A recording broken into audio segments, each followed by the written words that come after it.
Bună seara și bine v-am găsit la un nou videoclip pe canalul meu de YouTube. Vă întrebați cum de practic camera mea e în direcția aia, gen, din care mă vedeți. A folosit telefonul meu ca cameră, folosesc telefonul ca o cameră web cu ajutorul link către telefon și de pe Windows și link către Windows pentru telefoane mobile sau tablete și alte chestii. Și eu folosesc acum un suport. Ok. Acum, în seara aceasta, stați puțin să vedem că se înregistrează. Așa, în seara asta o să ne jucăm PC Building Simulator 2 Demo. Da, e demo. Nu, n-am card, gen, să cumpăr versiunea completă. Să aștept să se deschidă. Așa.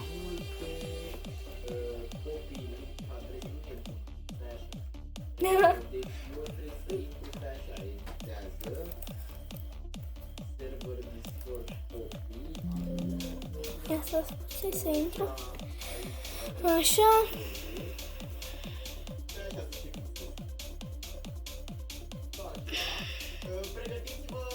Oh, shit.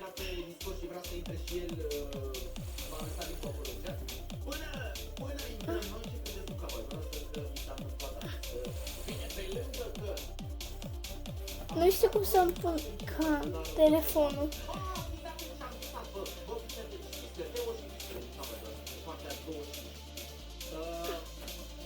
Ok, zic că e bine. Că lăsăm așa. Țin să dăm mai...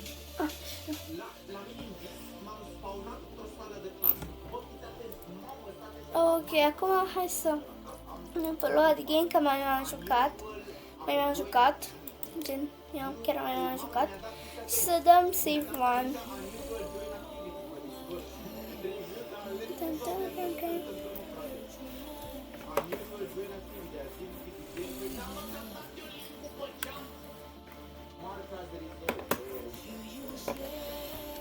Așa, acum să mai facem încă un calculator, altceva.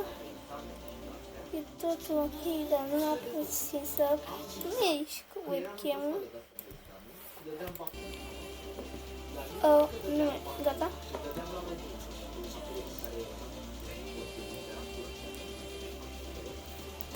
Așa, dacă ia să mai mișcăm webcam-ul. Ok, o să fac niște calculatoare, calculatoare pe care gen o să le cumpăr. Eu gen cumpăr calculatoare stricate și le repet după le vând acum. Așa. Ce calculator să luăm?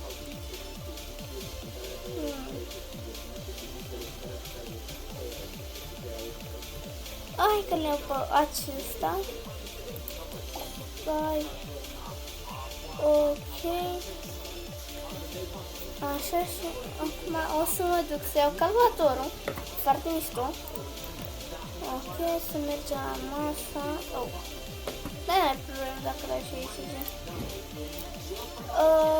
Așa, și ce-i trebuie oare? Asta e puțin. Da. Așa. Ok, acum să intru la shop, adică de aici cumpărăm noi toate componentele pentru calculatorul nostru. Așa. Ok, și zicea că are nevoie de, cum să zic eu, de o sursă de alimentare, care era aceasta, dacă mi-am amintesc bine. Asta-i? Da, asta-i? Acesta-i? Ok, să-l adăugăm în coș, confirmă. Mergem la coș și dăm same day delivery. Ok, am dat 200 de bani de lei. Dacă pot să-i spun așa, dacă pot să-i numesc așa, chiar dacă nu sunt lei. Dar în fine, dar n-are nicio problemă, știu ce am comandat. Ok, acum merge la calculator practic. Acum e partea asta. Acum trebuie să dăm asta jos, gen asta, gen nu pare cine știe ce. În primul rând dăm șuruburile jos ca să dăm aia, ca o parte, sticla. Nu înțeleg de ce se dă automat. Ok, noi trebuie să zic eu, să scoatem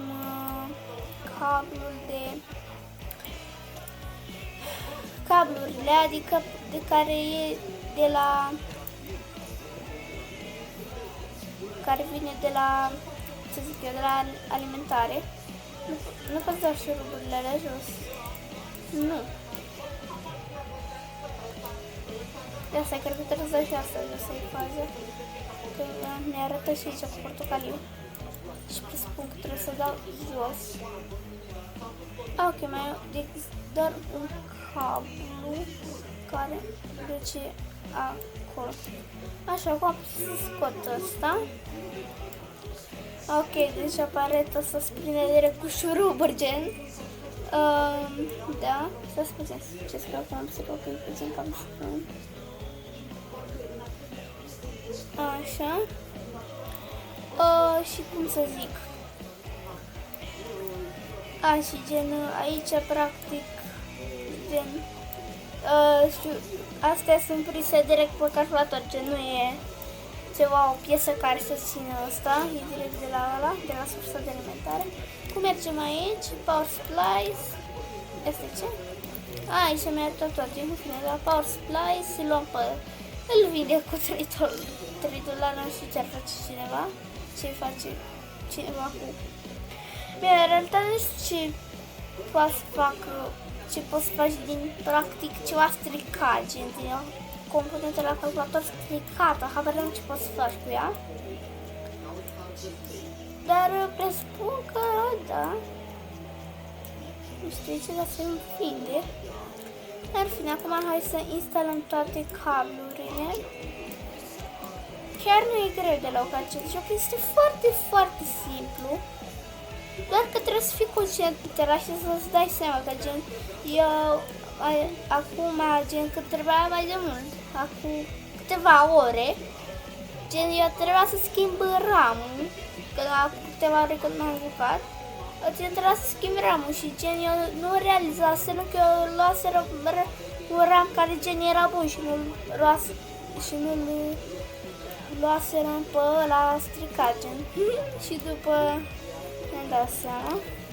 Acum mergem la remove the components, slide panel, adică asta de aici. Punem șurubelele. Ok, acum să punem slide panel, adică din față. De aici. Așa, sticla asta, bine. Cu șuruburi și gata. Acum ar spune dacă și pornește, n-am cred că mai are rost, că gen pornește fiecare dată. Bine, trebuie să-și verificăm. Că na, dacă nu verifici nu are niciun sens, că de fiecare dată trebuie să verifici. Gen că dacă nu-i de bine. Ok, acum trebuie un șur.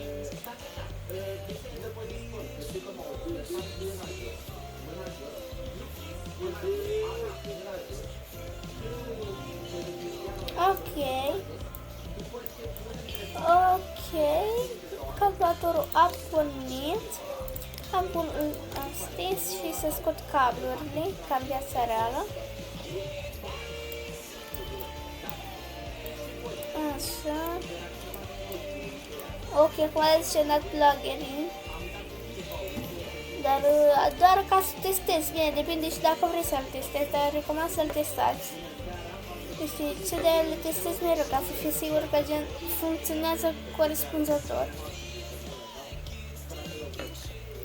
Ok, acum putem să-l punem la vânzare, dar sunt curioasă că pot să-i schimb ceva. Că n-ar fi rău să-i schimbăm o componentă, ceva, cu o componentă, dar hai lasă așa partea la celălaltă. Ia cu asta cu cătălării. Ok, s-a terminat videoclipul, gen. Și încă, da. Ăsta cu 663. Ok. Stai puțin să intrăm și noi aici. Să ne uităm la e-mail. Hai să împăcăm. E-mail, să vedem ce avem. Ne-am acceptat.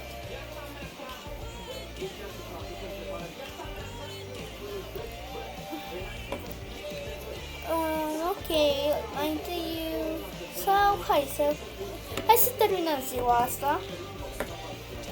Să mai facem și ziua următoare din joc. Așa. Da, nu trebuia să cumpăr ramul ăla. Am făcut o mică greșeală, dar atunci când vreau să schimb ramul. Am făcut o greșeală mare. Adică gen, cum să vă zic eu, mai pe scurt.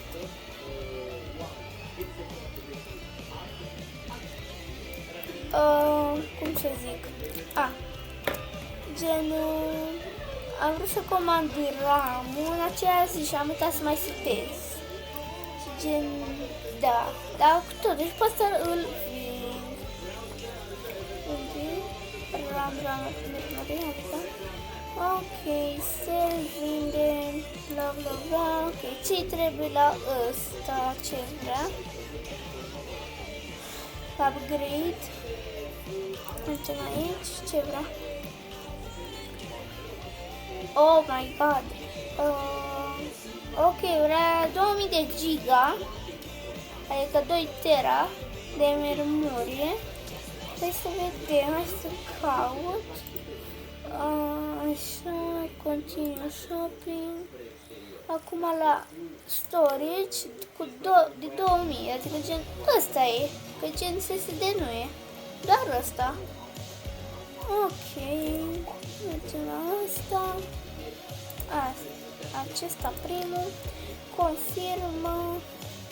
Ăsta puțin că gen nu pot să dau aici, că s-a mutat camera, că acum mi se mută mereu. Așa, la checkout, the same day, cumpăr acum. Ok, acum o să mă duc să iau hard disk-ul. Stai puțin că nu pot să îl iau, hai să-l pun aici. Așa. Bun. Așa, o să mergem pe la calculator să dăm asta. Să dăm capacul la o parte. Ok. Ok, instalează storage. Asta, unde se pune?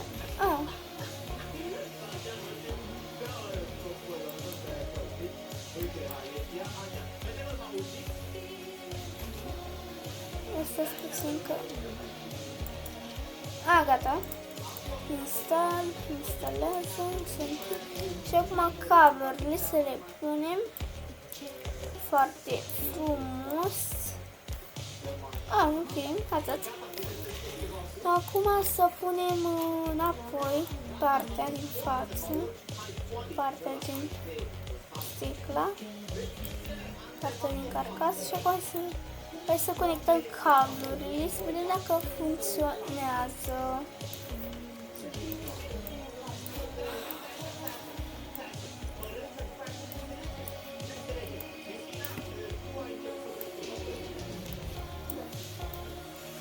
Ok, acum să-i dau drumul la calculator.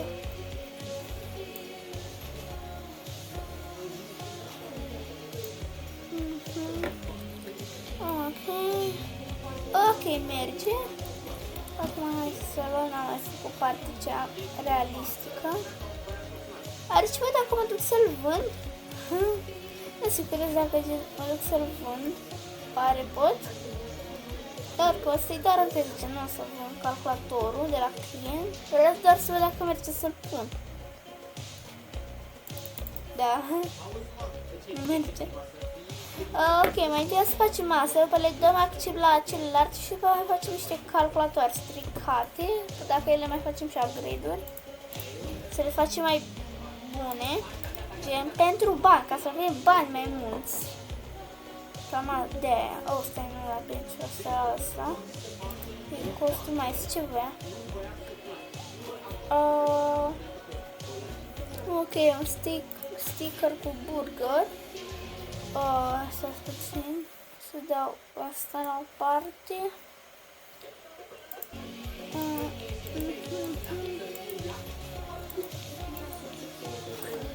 Burger. Și mâncare. Burger.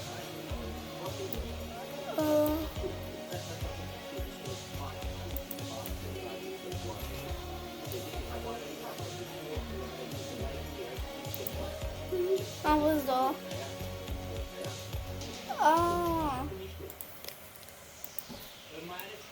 Gen, poți pune mai multe, dar nu prea am unde. Ai față, că nu prea am unde să mai pun. Ok, gata. Ok. Acum o să-l duc înapoi, să vină clientul să-l ia. Ok. Și acum upgrade de asta. Ok, ce trebuie să cumpăr? Ceva nou, practic. O placă video, adică.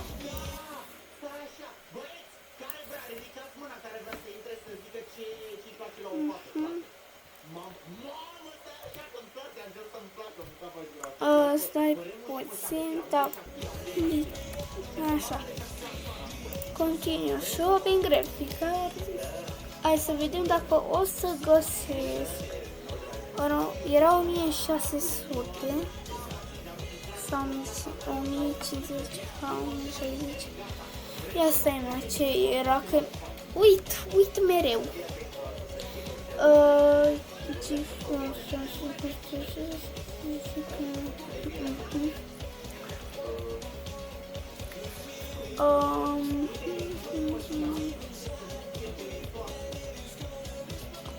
Unde e GeForce?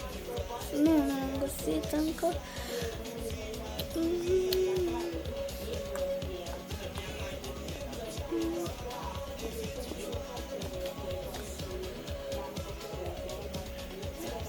Da, tu nu găsesc.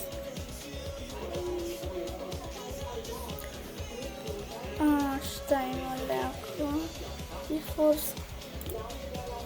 Este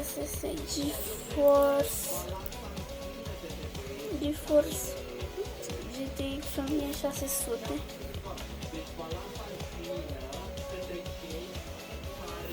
Prea mereu uit, mereu uit. 160, așa, hai să caut. Nu găsesc, nu știu care e. Eu tot nu-l văd.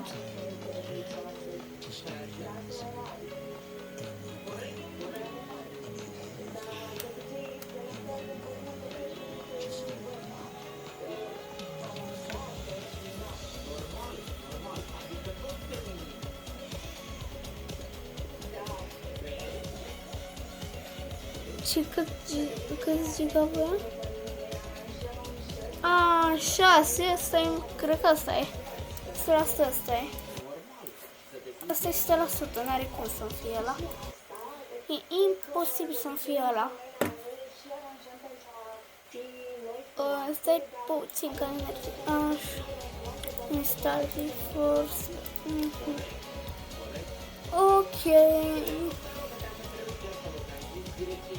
Stai că eu nu l-am cumpărat. Eu nu l-am dat să-l cumpăr. Sunday delivery. Așa, hai să mergem să luăm... hai să mergem să luăm placa.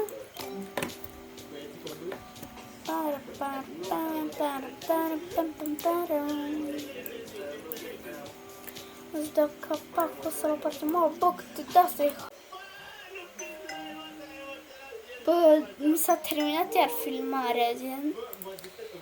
Dar noi eu să continui aici, să fac acest calculator, să-i pun placa. Gen, să-i pun placa. Așa. Instale. Stai, mai nu, frate. LOL, n-are niciun cablu. Ok, instalează. Graphics card. Asta o să-l scot de aici, o să-l vând, că n-are rost să-l mai țin. Ok, să graphics card. Așa. Îl punem și robele. Acum să-l conectăm la calculator. Uite, ai conectat aparent.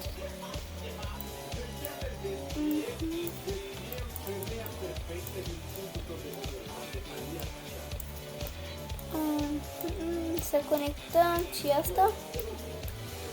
Așa, acum să conectăm și HDMI-ul la placă, gen. Ok, îi dau drumul. Să vedem. Să vedem că pornește în primul rând. Da, pornește. Good, all good. Ia ca să punem asta. Înapoi. Așa. Ca să gen... Ca să fie calculator ok, nu? Ok, și am terminat și cu calculatorul acesta pe ziua de azi și acum putem să cumpărăm calculatoare stricate pe care putem să le facem și upgrade, dar să și le parăm, că ele vin stricate. Gen, n-are logică chestia asta, că ele vin stricate. Deci noi trebuie să le reparăm și dacă vrem să le facem și un upgrade la componente. Dar mai întâi să ne colectăm banii de la e-mail, prin e-mail. Așa, șterge. De ce? Ia stai, mă, ne dă nou sau care-i faza? Păi, dar de ce stai? De ce? De asta nu înțeleg de ce trebuie să plătesc. Măcar e bine.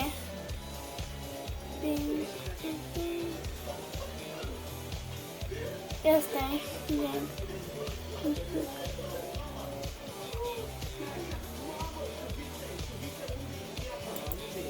Stai, poftim ce trebuie. Ok, o să vedem cum o să fac. Accept.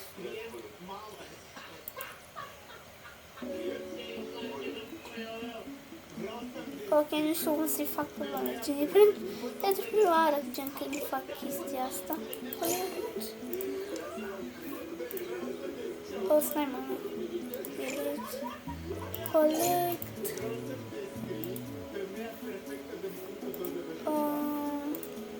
Collect. Delete. Ok. Acum putem să cumpărăm calculatoare. Ca să le punem aici în magazin. Adică gen cumpărăm calculatoare stricate care noi o să le facem și după o să le vindem.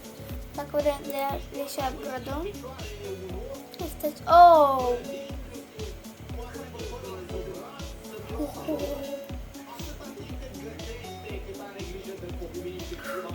Nu cred! Îi trebuie altă placă de bază! Oh my god!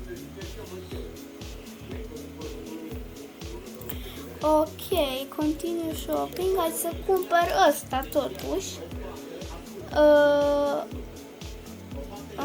Ia să văd.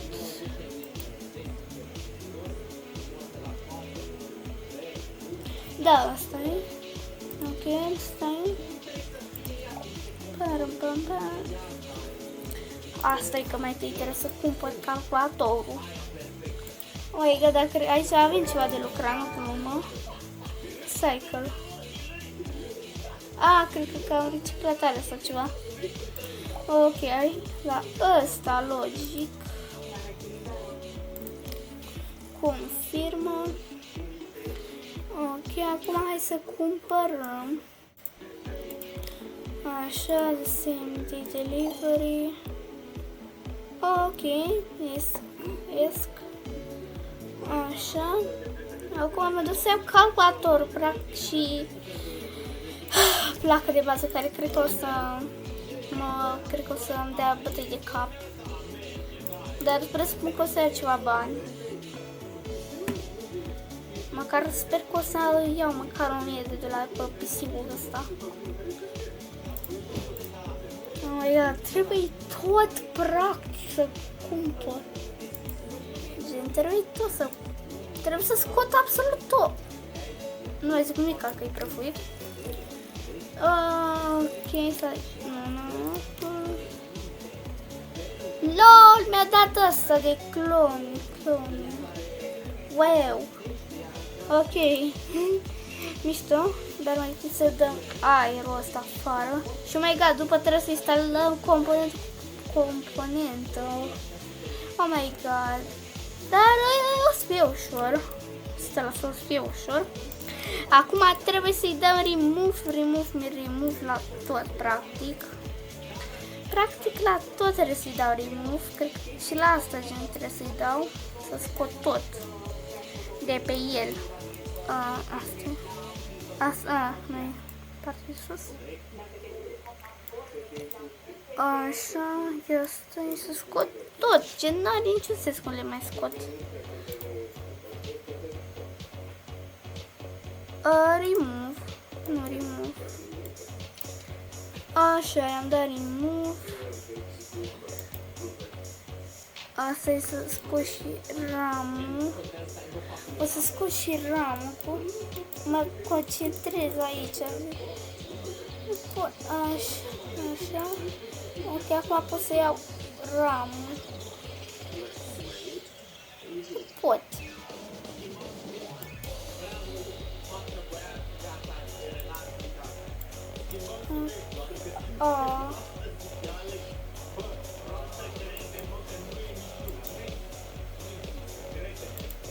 Cred că mai trebuie să scot toate cablurile pe acest PC, de această placă de bază.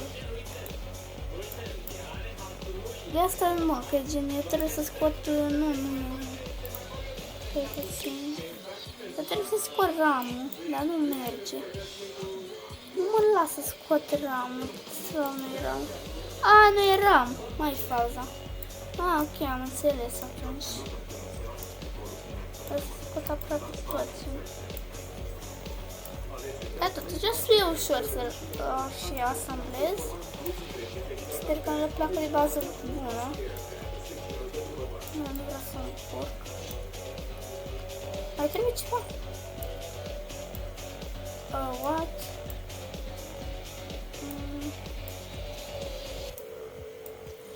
Se știe toate cablurile pe acest PC, gen, nu mai e niciun cablu opțiul ăsta. Nu, bă, dar asta e ce naiba să-l scot.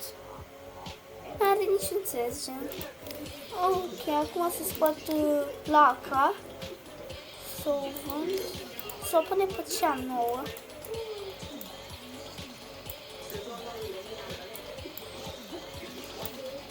Ok, mai deschid și rugurile.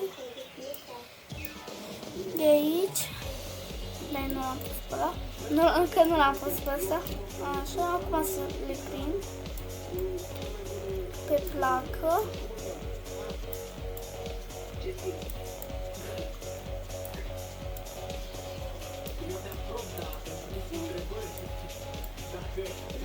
Ok, acum pe la cable să prind toate cablurile. Acum trebuie să conectez toate cablurile. De asta, deci cred că o să-mi dea puțin bani, o să-mi dea mult 100%. Bă, nu mai nimic? Bă, nu mai nimic care e conectat. Ok. Memorie.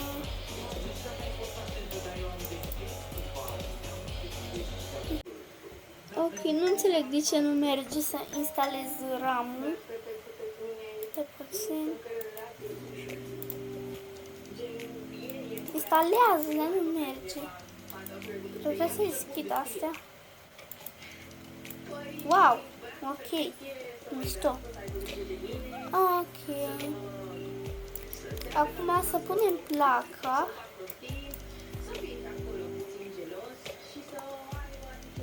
Haide, nu pot să pun. Nu pot să pun acolo placa aia. Nu vreau să o pun așa, acolo. Bun. Ok, mai bine. Hai să vedem ce avem. Procesor. Bă, sunt două. Sunt două procesoare. Asta era?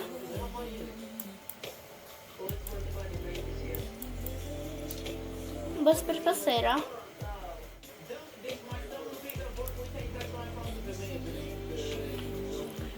Bă, sper că am pus corect, gen. What? Acum nu mai nimic.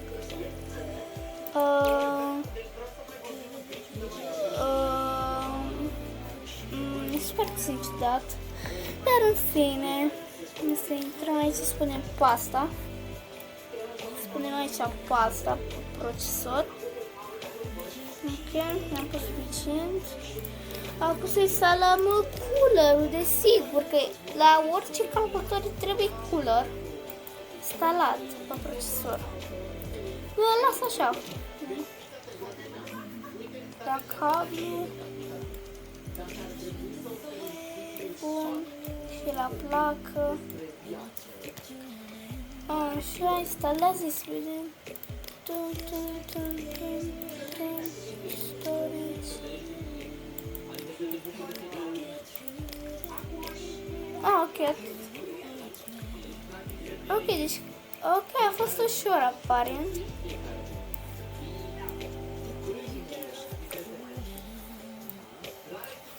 Ok, hai să vedem acum dacă merge calculatorul, dacă se aprinde. Sper că se aprinde, sper că am făcut totul corect.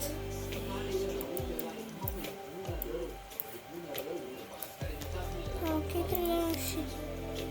Wow, pornește, să vedem dacă pornește camera de tot. Da, ok, a pornit bine. Să-i fac un upgrade la ceva?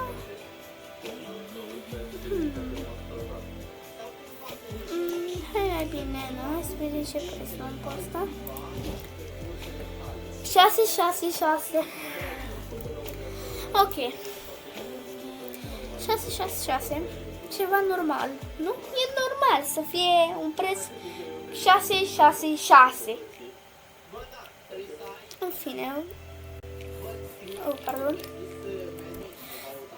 Hai să caut un calculator. Un alt calculator.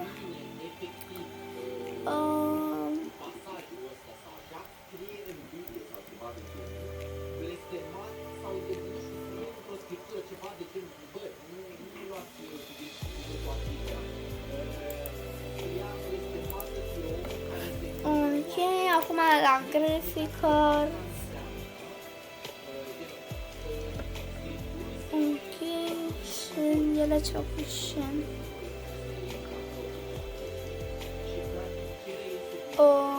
Ăsta era, nu? Gen că pot să le acum. Asta e, mă, că încă nici n-am cumpărat iPhone-ul. Of, stai puțin că am ieșit pe tableta asta. Asta. Ok, shop.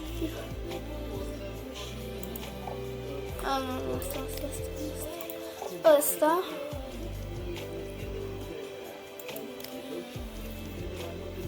Da, asta e. Pam, pam, pam, pam, pam, confirmă. Stai puțin că iar mi se... The webcam. De pe ecran. Same day delivery. Ok, în fine, same day delivery. Continue shopping. Așa. Bun. Ce vreau să fac? Asta-i. Acum trebuie să-mi rețea calculatorul și ăla. Bă, asta să fie ultimul calculator pe care o să-l mai facem astăzi. O să mai fac și mâine pe zi încă un calculator. Dar totul, să fiu sinceră, o să mai continui. O să mai continuez gen la joc, adică gen la calculatoare, cred.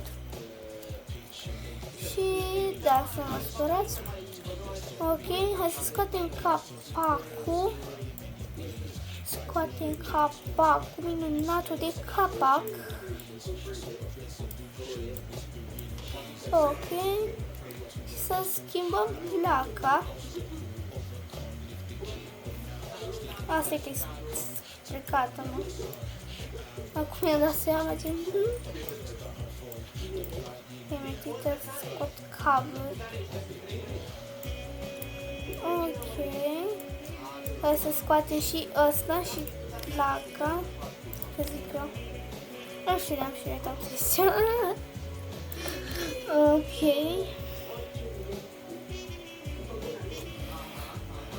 Așa. Să o pun înapoi. Așa, să conectăm cablul adică. Și acum să-i pun părțile pe care le-am scos de la părțile calculatorului.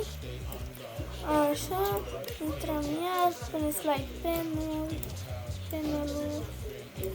Așa, punem așa, am pus și ăsta. Acum să băgăm iar, ca să conectăm cablurile în calculator, să vedem dacă o să funcționeze. Ok. Da, pornește și dacă pornește de tot. Omega System. Da, funcționează normal. Acolo să iau calculatorul și o să-l pun la vânzare cu 804, vezi că nu e rău. Și dacă v-a plăcut acest videoclip, nu uitați să lăsați un like și un subscribe. Eu am fost Marius, pa, pa!